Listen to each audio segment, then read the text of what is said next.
I'll put it on my list of stuff to do. I call the order of the City of Las Vegas Historic Preservation Commission for February 22nd, 2017. Please call the roll. Chair Stodahl? Here. Vice Chair White? Excused. Commissioner House? Excused. Commissioner Clank? Here. Commissioner Dulles? Excused. Commissioner McMillan Arnold? Here. Commissioner Levine? Here. Commissioner Beck? Excused. Commissioner Hotchkiss? Here on the line. Commissioner Shafas? Here. Commissioner Cosgrove? Here. Commissioner Mooney? Here. Thank you. We do have a quorum. Great, thank you. Item number 2, the announcement regarding the compliance with the open meeting law. Has this meeting been properly posted? It has. Thank you. Item number 3, public comment during this portion of the agenda must be limited to matters on the agenda for action. If you wish to be heard, please come to the microphone, give your name for the record. The amount of discussion as well as the amount of time any single speaker is allowed may be limited. The public is also welcome to make any comments as each item is being heard by the board. Would anybody like to speak at this point? Seeing none, we will move on to item number 4.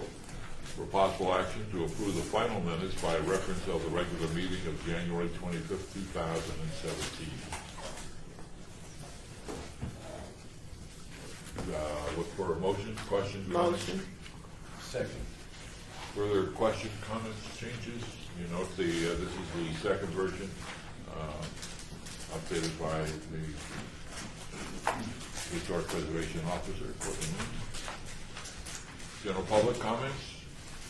Commission, here, none? All those in favor say aye. Aye. Aye. Those opposed, motion carries unanimously with the chair voting in favor. Item number 5, HPC 68899, discussion for possible action regarding the draft designs for permanent banners and sign toppers for the Berkeley Square Historic District. Courtney?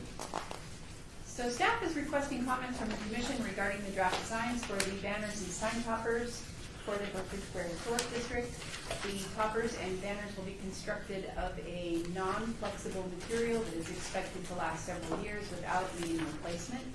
The current banners were installed in 2013. As you know, the district is listed on the National Register of Historic Places, and if approved, staff will seek funding for the fabrication and installation of the banners and toppers. The Historic Preservation Officer and Ward 5 Council Office have reviewed the designs and they support moving forward with community outreach followed by the fabrication and installation. Questions, comments? I think they're nice. I have no problem with them because the sign resembles the banners that we'd already approved and everything. So I think it's a good idea. I always have a question about abbreviations. EST is established or estimated. Established. So why do we need it?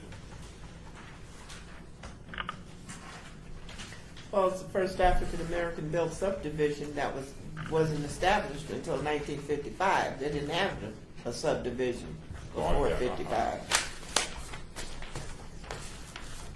You mean strike EST altogether? Yes, I mean, it was 1955, it was 1955. Oh, I see. Not they got the 55, they got the staff. Established. Yeah. It kind of lets you know that that's when it began. I mean, I would read it that way, but then that's me. Any other comments? I think the point comes across either whether it's established or estimated. See, I don't. 1955. Oh, estimated or whichever one, but it makes you think that it was the beginning.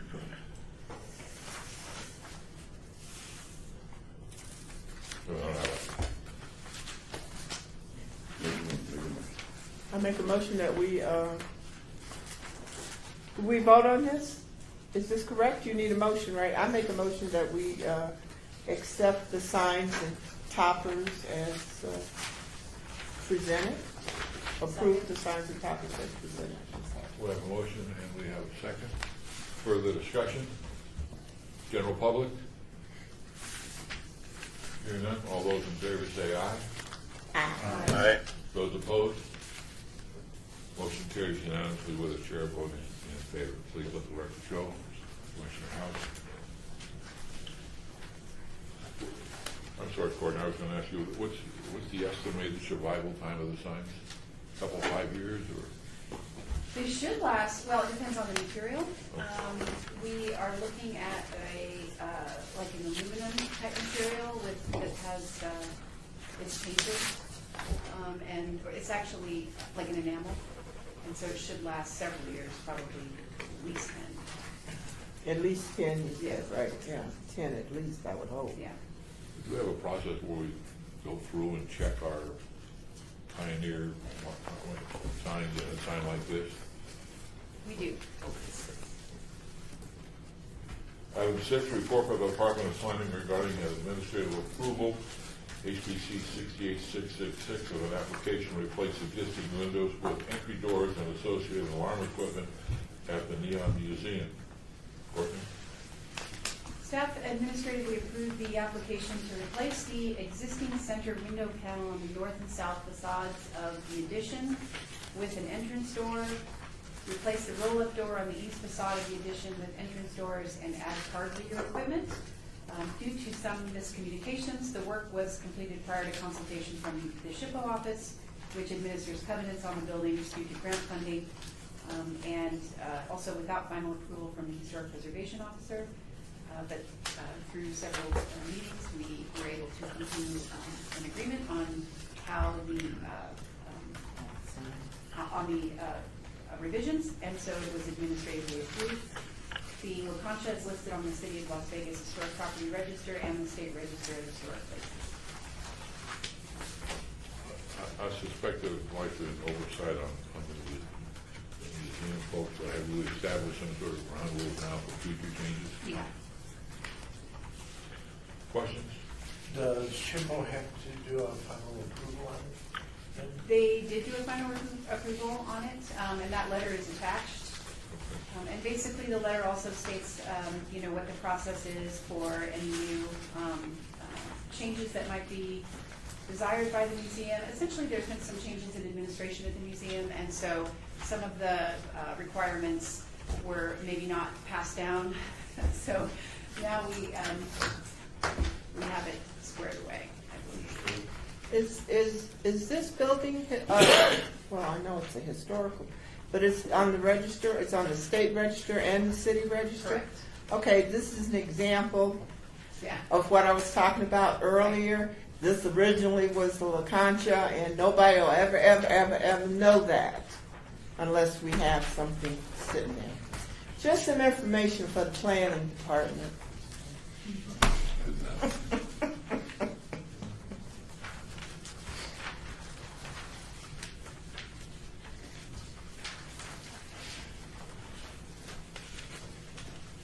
Did we vote? Nope, there's no action required. It's just a report. It's our understanding that, excuse me, my understanding, speaking for myself, that the administrative offices of the Neon Museum are moving. And I was wondering whether or not any of that will make any additional changes to the structure that would fall under either SHPO or our jurisdiction. But if you establish a good link with them, I'm sure that's great. Okay. So that's my own question. Item 7, report by the Department of Planning regarding an application for the HPC Centennial Legacy Grant Funds in the amount of $2,750 submitted by the Neon Museum. Courtney? The Neon Museum has submitted an application for funding from the HPC Centennial Legacy Grant for $2,750 to fund transcription costs of 19 oral history interviews totaling 22 hours of footage. With these funds, the museum will be able to hire a transcriptionist to create transcripts from the interviews for the museum's use. The HPC grants are restricted to $5,000 maximum. The HPC has $25,000 in the small grant budget. And this grant application will be scheduled on the March 22nd, 2017 HPC agenda for consideration. The application has been reviewed for compliance with the HPC grant, and it has been determined that the proposed activities are allowable costs. And once again, there's no action required as these applications come to the Commission 30 days before action is taken. Okay. Just for our knowledge. Correct. Just to give you time to review the Okay. application. Okay.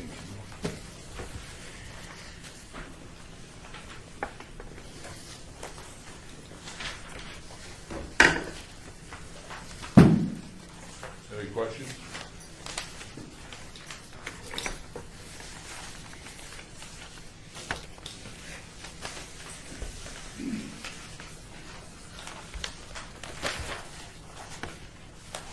The,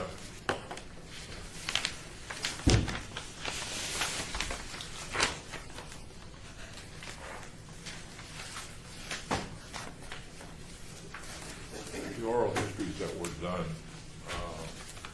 this is simply to transcribe them, not to make them available to the public online, or, is anybody here from the Young Museum? You? Good. Hi, Actually, yes, so right please now. come up, identify yourself. Sure thing.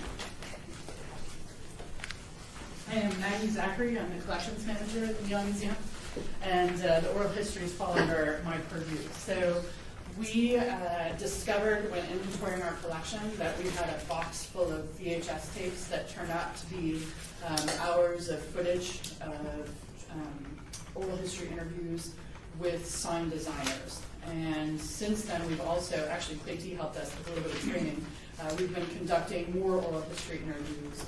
And we are in the process of digitizing our entire collection. We received grant funding from IMLS for that, and we've applied for an NEH grant to make all this available online. So we're trying to build an online website, museum, an online museum, where all of our collection will be available to the public for free. So the oral history project is part of that, and it will all be made available to the public when we get that website up and running. And in the meantime, they'll be available for anybody who would like to use them for research. So, and we're starting a blog to make things available in the meantime until we get a formal website running. And who conducted these interviews? I actually don't know. So I don't know if you know anything about. So I don't know about the older ones, Yeah. but the more recent ones, I trained a group of 18 people, volunteers, and And I'm one of them that Yes. conducted more recent ones. But the big box of old ones, we have no idea. We don't have any provenance for them. We don't even know where they came from. But they're all sign designers from at least 20 to 30 years ago. Yeah. From, and these, well, if they're on VHS, we kind of know the era they were done. Right. But And they I mean, haven't the digitized. identified, the questioner, the interviewer isn't identified in No. any of them? I know, it's very strange. Okay. they weren't trained by me. No. Okay. That's right, Betsy. And they've already been transferred to digital form, so That they're was already my already. question, because VHS, We borrowed a VCR and we transferred all of them this past summer to digital form. So we have one of our staff interpreters just had a baby, and so she quit and will now hire on as a contractor in another month, and will do these transcriptions for us. So why do they need to be transcribed? Now we have them digital and, So people can actually use them for research. So Oh, the transcription searchable. is actually one of the most important parts of it, because it's Well, not really accessible to people without that form. So you can index it and you could read it, and you can Search it. find out what information is in it. Search it. And then usually you go back and watch it as well, but that's super important to Okay. search it. So, it is video. Yes. so this is Clay T. Yes, if you're going to preserve an interview, the one major thing you have to do is transcribe, no matter how sophisticated your technology is. Yes. And that's from the Oral History Association, national and international. okay. Rule 7. Wow. Learn something, that's why I come here, learn stuff, new stuff. It's a treasure trove. We have a basic knowledge of what's in them, just from the person who digitized them, just to kind of have an idea. And it's all the designers that did all the major stuff. They're on here. I have no idea how this happened. Right. So, I'm so glad they got preserved, that they got saved and They that did, box yeah. didn't just get tossed out. which is a beautiful box in a cabinet.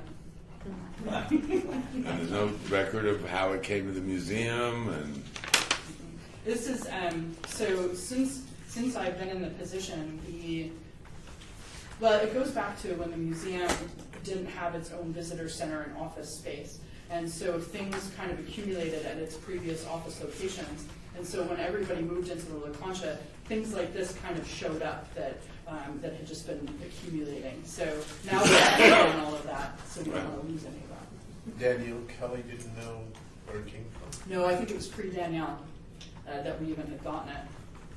She wasn't clear at all when I brought the box out. So like just a donation? Probably. Yeah. We have a few things like that. That's great. Well, I'm pleased to move to make a motion to grant the fund. We're not Oh, we don't have to, right we now. have to vote on it next month, never mind. There you go. I'm just here to But I'll do it explain next month. Okay. Thank you. Just to hold them in suspense. Item 8, a report by the Department of Planning regarding activities related to the recognition and promotion of historic preservation and archaeological awareness. Courtney? Each May, the Commission celebrates Historic Preservation and Archaeology Awareness Month by participating in the El Dorado Parade, a reading of the HPAM proclamation by the current mayor, and honoring citizens, organizations, and companies through the HPAM Awards program. The Historic Preservation Officer recommends continuing the traditional activities and is seeking recommendations from the Commission regarding any additional activities and HPAM award recipients for consideration at the March 22nd HPC meeting. Any questions, comments? So it's just a kind of a heads up, and we'll have it on the agenda in March and we can just be thinking about it. General public comments, thoughts? Hearing none, we move on to item number 9, report by the Department of Planning regarding the status of the nomination report for the Reed Whipple building located at 821 Las Vegas Boulevard, North. Courtney? The Commission voted to accept the nomination report for the Reed Whipple building to the National Register of Historic Places at the January meeting and to move the nomination forward to the State Historic Preservation Office for review. And currently, remember there was some question about the mayor's signature on the form. Well, we'll be forwarding that letter on shortly for the mayor's signature, and then should be sent to SHPA for review. Let me restate what you said. That the mayor is going to sign it, and we are going to forward it. We are going to forward it to the mayor's office for signature Oh, we haven't. very soon. Okay. Yeah, very soon is the key. We're still working on it, Mr. Chairman.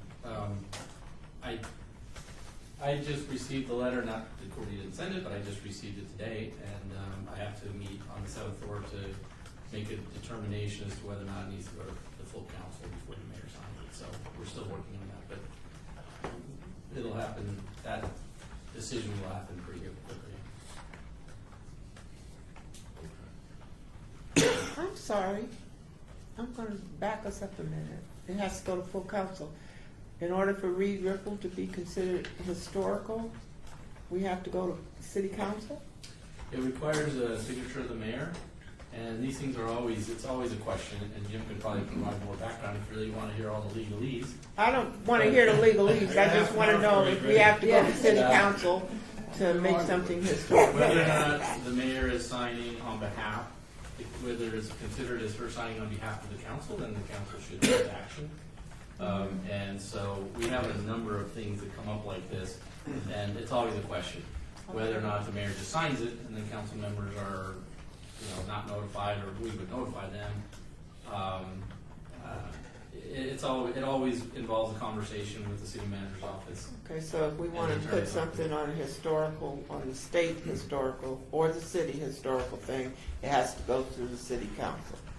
That's just my question. No legal saying, just yes or no. City council has to see it. Not necessarily. When you're asking for something to be signed by the mayor. Okay, that's it. Got it. I'm through. We're good. Hasn't that been established 100 times already in the past? It's a bit of a gray area, to be honest with you, and it changes. Okay. Just remember, I'll take 2 seconds to say this. Please. Just remember that the mayor acts on behalf of the city council, right? She's not one of, we have a council, city manager form of government as opposed to a strong mayor form of government. And so she as the leader of the council takes direction from the entirety of the council. And so there's always a question as to, is somebody asking for just the mayor's signature as a person, or as a member of this unit? And if the answer is a member of this unit, we need the unit to take some action. It'd be good to get that cleared up. I think that the question I have, which is the small monkey in the room, is whether or not the mayor and/or the city council has any requirements or to state why they would turn it down. If the mayor and or the city council says, or just, let's just say the mayor, let's just, I don't want to, no, we don't want to approve this for the city listing because we may be thinking about larger projects within that area. I know that everything we do is not perfect, and everything we do doesn't have to be automatically rubber stamped, and the mayor's not a rubber stamp, but are there any requirements under which the mayor and the council is guided as to how they should evaluate this strictly from the historic, or can they look at it as from a larger community standard or community need? We should be clear about what the document is asking first. The document is procedure from the State Historic Preservation Office, and it's asking for the highest elected official to say that the building meets the criteria. Right. So it would not be going to council as whether or not the city support, like technically would not be going to council as whether or not the city supports the nomination. It would be whether or not the mayor could sign and say that yes, it does meet the criteria. So I just want to be clear that that's what that document is asking. It's not asking for the city to designate the building or support designation.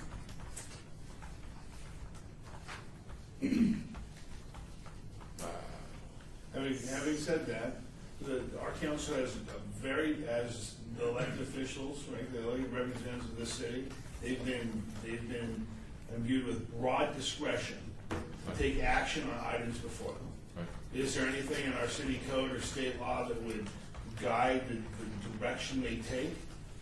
No. Okay. So I mean, if they deemed it in the bigger picture of representing the entire city and its future and so forth, they could simply, no, we're not going to endorse or support the concept of this because whatever reason. Okay. So you'll just let us know an update at the next meeting? Correct. And I apologize for the delay that I was going back and forth getting some information from SHPO on some background information on the form itself. So I was taking a little bit of time. Mr. Chairman, if we sort all this out and get this put on an agenda before the next HPC, and I'm trying to pull up a calendar in my head, I don't know if that's even possible, but I guess Courtney can notify everybody, let them know if it's on an agenda, or would you prefer that we make sure that if it goes to an agenda, that it's on after your next meeting so that we have an opportunity to let you know when it's going to be heard? Well, I think we would like to know when it's going to be heard, and secondly, whether or not this commission would want to bring in the authors of the report. They're the ones that wrote the report, the nomination. We may have to fund, I believe they're in Arizona, have to fund travel to, I mean, they're the ones that did all the research, all the work, and so if it looks like it's going to be an issue of question. So I think the answer, I'm just thinking out loud, the answer to your question, we probably would like to know. So that would mean it would likely be sometime after March, would be in April. Commissioners? I think that we should know, because even you're just talking about the people who wrote this report, but maybe you may want some of the commission there to support the report, right, to support the people who wrote the report, or to let them know that we stand how we feel about as far as this being historical. Any other comments? So I think the answer is yes, please. It would be great if we could, Okay. Looking at the calendar, not relying on this, I don't think we could get it on before the first city council meeting in April anyway, so we can bring this back at your March meeting. If that's your desire. thank you. Other questions, comments, general public? Hearing none? We are now on item 10, report by the Department of Planning regarding the Historic Preservation Commission ad hoc committee to address the Historic Preservation Commission powers of review related to the demolition of historic properties. Courtney? I will turn this over to Commissioner Levine to give a report on the meeting that was held just before this meeting. Thank you. I was honored to get picked to be the chairman. I got to read the thing, so that was fun. We set out talking. We came wanting to talk about how can we be notified if any kind of a demolition permit was issued, and that we would have some kind of a review process of it.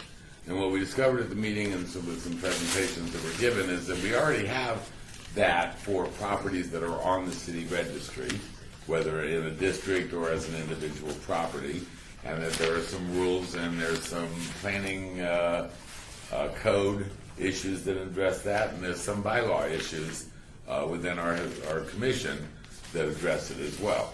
That gives that we can review for up to 60 days, not more than 60 days, but it doesn't tell us what we can do and what we can't do, but it does give us the power to, and the right, and the Planning Commission has the responsibility to turn it over to us if we're gonna, if somebody's applying for a demolition permit on an already listed property. All right. And then the big question, on the other hand, is what about all the other unlisted properties, and what kind of a process should we establish to review those as well? And I think we determined that it would probably not only necessitate a change in our bylaws to give us the power within our bylaws to do that, but also would require some changes to the planning code, the city code, that would say to the planning department that any building that falls in this range or whatever, if there's going to be a demolition permit, the City Historic Preservation Commission gets the right to review that. And then we discussed what is it that we really want to review, and we discussed the fact that there were historic events that happened in some of these buildings, but not all of these buildings. Just because it's over 50 years old doesn't make it, a special building. Just because it's, but if something significant happened there, or it was the home of somebody that was significant to the history of Las Vegas, that would want to have the right to put a deed restriction or something on it that says that from now on, whatever you're going to build here after you tear this house down that doesn't really have any significance, that there needs to be a plaque, or there needs to be a monument, there needs to be something that 100 years from now somebody will know that this was the site of somebody's house at one point. For us to establish those kind of guidelines is what we would like to have happen there. And then the topic came up of the difference between an event that happened at a location versus maybe the architectural significance of the building itself, where we might want to be after actually preserving the building because of its, either for its architectural significance or some other reason, and not be wanting to allow demolition to happen. And then we got into the discussion of the fact that the 50-year guideline that exists is a moving guideline every year, and especially in a city like this, every single year the list of over 50-year-old buildings or properties gets bigger and bigger and bigger and bigger, And at what point is, a track house at, Rainbow and Washington, is that neighborhood ever going to get historic significance, to be designated or not? Probably not. So do we want to put a cap on, some age, 1970 and beyond, no matter how far away we are, 50 years away from that? Okay, because 1970 is only 3 years from now, and yet there are houses at sprawl homes in Charleston Heights that are now 50 years old. Are those going to be significant, or are they not? Are they going to have designation or not? Do we put a cap? Those are all the things. So mostly today we were like, what is it we want to talk about? What do we want to establish? And so those are a lot of questions that got posed. And then we'll be coming back to you. We're going to meet again next month and see what we can narrow that down some more. Well, it sounds like you got a lot of some good work done. Yeah, it was a very wide-ranging and very good discussion we had. Narrowed down the discussion to the key points. Right. That's good progress. Is there anything I missed? Great job, No, it's just that the non-historic property is 50 years old, and the cap, which I think Jack brought the cap up, that's important. But to determine if the properties have any historical value, that's not to make them historical, but to determine, if the property is over 50 years old and you come for demolition, you're going to have to determine if there is any historical value to that property. And I think we have to review what we're going to determine is historical, whether it's architectural, historically, or an event, like you said, historically. But that it's important to determine, to me, the historical value. Question comes to mind is that the rolling issue, and I'm thinking, would anybody have made a hoopla about mid-century in 1992? Exactly. They probably wouldn't. So I mean, when we look at these, how do you decide? That's a real question, and maybe it's just not a question that we should answer. It just should be buildings 50 years old, and when that gets to be so overwhelming with the folks down the line, then let them deal with it. But but I'm not sure how you deal with the topic, because I wouldn't have gone for mid-century because those are the place I was born in, raised in. So a lot of people in the sprawl homes, maybe there is something special about those homes in 50 years that people will look back and say, well, that was how people lived. That's odd. We're all now living in giant high-rises. It's a great part of the discussion, and the other side of what I raised, which was I can't imagine anything stucco tile roof, cookie cutter home, being something that any historian is going to want to be talking about 50 years from now. Mid-century? Well, No, the video I'm talking several. will be so rare, they will have this. Exactly. Okay. Exactly. And so does Boston have a 50-year? I'm not sure. I think that was part of the discussion that we sort of foisted on staff was, Okay. what do they do in other cities? Exactly. I noticed in the review that said, Courtney Sanders, they use 45 to 50 years is what they established for historical. But again, it's not to make that property historical. Our thing is not to make it historical. Our thing is, before you tear it down, is you want to determine if it is historical.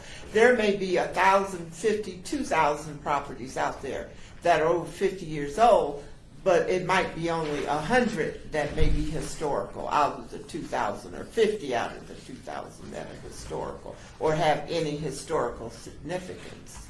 And that to me is what the deal is. We want you to come to us so that we can determine whether there's some type of significance. If there isn't anything, my thing is tear it down. So the significance would follow more or less the Department of Interior guidelines. It could be architecture, it could be events, those kinds of things. That will all be revealed at the next meeting. At the next meeting, very good, Courtney. That's the very Very question good. we're discussing. Yeah. Is that the teaser? Yep.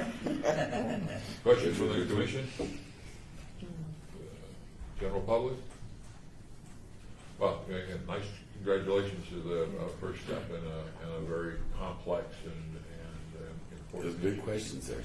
So 10:30 right before our next meeting. Yeah. And food will be once again. All right. Item 11, report for the Department of Planning regarding historic and archaeological resources in the local media.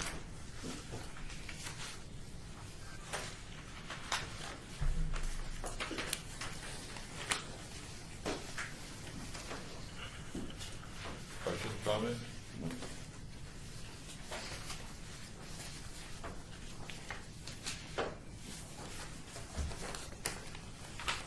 Just as an FYI, again, this is mostly fringes, is there was a good discussion we had yesterday on KNPR on downtown Las Vegas with the author of a new book.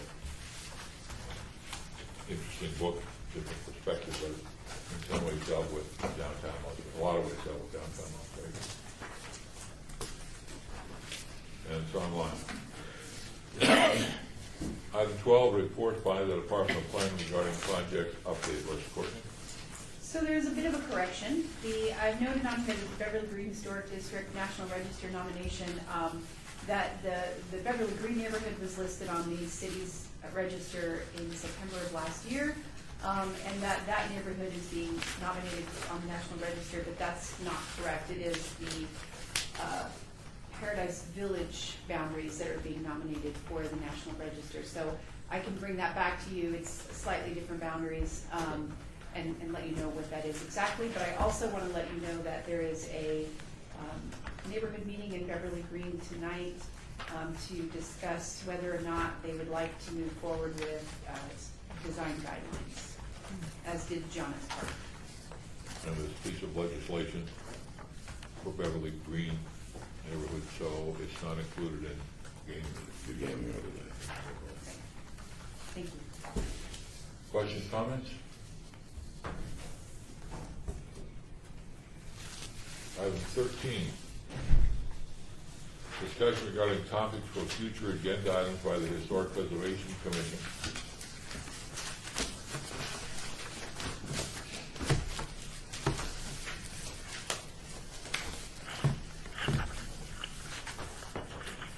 Made during this portion of the agenda by individual commission members shall refer solely to proposals for future agenda items, and any discussion shall be limited to whether or not such proposed items are within the purview of the commission and/or whether such proposed items shall be placed on future agendas. No discussion regarding the substance of any such proposed topic shall occur, and no action shall be taken regarding this proposal. Commission members? I have a question. Is this the time that I can ask the question? Because this is like open.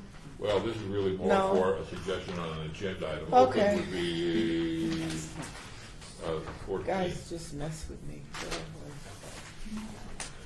I would like to make sure we put on the next agenda the report from the ad hoc committee. Anything else? Item 14, citizen participation. Public comments during this portion of the agenda must be limited to matters within the jurisdiction of the board.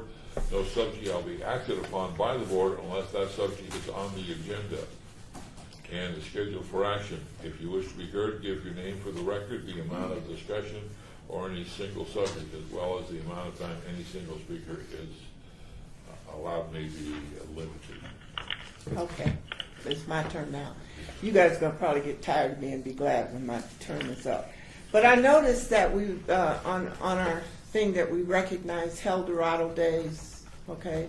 This historically, because we take part in the parade. Do we do anything as a commission to recognize certain things that took place historically? Now, me, being an African American, I'm going to say, what does this commission do to recognize Black History Month, as Las Vegas, Nevada was a segregated city, which it is no longer. But is there something, do we do anything, not just Black History Month, but I'm sure there are other things that just don't come off the top of my head right now. Does this commission, can they do anything? Can we do anything like that to recognize, like Black History Month, that we do something either for the school or for the students, or have something to do some type of recognition for that? A proclamation, Well, I mean, generally, Well, they the do file other cabinet stuff, opens too. up and says, generally, the city council, the mayor would be the ones that would issue a proclamation like that. I'm not talking about a proclamation, I'm talking about like, Right. Number two is I just happen to be reading over our rules and bylaws, and there's nothing in there that prohibits us. We could certainly, we have a budget, we could fund something. If a commissioner came forward and said, we would like to do X, Y, and Z with Black History Month, it has a historical element, and there's nothing that stops us from doing that. We have not, that I can think of, done anything along that line. May I make a Please. suggestion? I know we have. So this morning I was late because I'm coming from Councilman Barlow's Black History Month celebration. And it's such a wonderful celebration. If we could partake in that in some way, maybe add to it, maybe talk to the councilman's office, to see what the possibilities are there. This is the third year they've had this breakfast. Well attended, well done, recognizing. And you know, I mean, and the councilman does something, Commissioner Weekly gives a nice issue too, but I guess because I'm sitting on this commission and I'm bringing this up, I really want this to be, and not to disregard Councilman Barlow or Weekly, because I think they've both done great work for the community. I would like for it to be the Historical Preservation Commission. I would like to see it be our thing. Now, whether we provide something to a school or do it through a student, through one of them, I don't know. I would just like to see us develop something. So maybe, you know, if people, all these wonderful people that I have sitting here at this table, they can come up with an idea for something and on an educational level. So I think that's what I'm looking for. at CSN, we have diversity committees that manage, we're in Black History Month. I'm the chair of the Women's Alliance, so we're going to be doing Women's History Month next month. So there's committees that do each of the heritage months. Do you want to be in contact with them to see if there's a partnership that way? Well, I mean, you know, if we could just get together and come up with some ideas, and I mean, the commission wouldn't have to vote on it, but the commission too would have to decide whether this is something they want to do. And Attorney Lewis, Yeah. are you laughing at me? Am I laughing? Why would I be laughing? Because I see you smiling. I'm smiling because of the open meeting law implications of the long conversation. Oh, okay. It's I was trying to keep him quiet. It's That's all the I was usual. I know, yeah. It's the usual reason I smile when we start having these conversations. I know that smile. That was not laughing at you, that was a smile That's that said. why I'm asking, because We're on to the me, edge. this is important. Right. Okay. What I would, here's my thought, I think we each should go ahead and put something on the agenda for our next meeting to formally discuss this. But I think the idea would be that we fund a particular thing Okay. for each of the months that we felt we could celebrate, rather than an endorsement or proclamation. Let's take some Right. action. I don't want a proclamation. I want us to Okay. do something. Let's go like, put you something know. on the agenda, how the Historic Preservation Commission can fund, support ethnic. it could be scholarships. Yeah, it could be scholarship, it could be anything. Does it, you want to limit it to ethnic? If you say ethnic, you're excluding women. I meant to do that. It's It's a joke. We tend to go with diversity, and that way you don't exclude anybody. Diversity, okay, great.